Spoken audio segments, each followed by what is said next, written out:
ਇੱਕ ਬਾਬਾ ਅਕਾਲ ਰੂਪ, ਦੂਜਾ ਰਬਾਬੀ ਮਰਦਾਨਾ,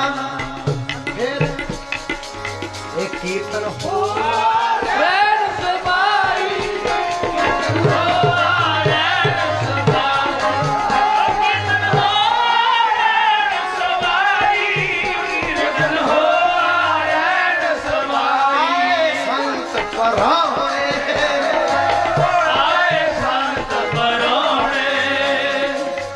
संत पराहुणे,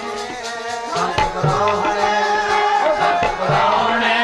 संत पराहुणे, आए संत पराहुणे,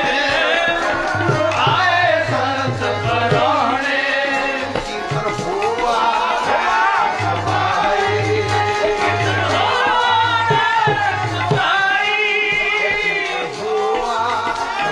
सभाई, हुआ सुन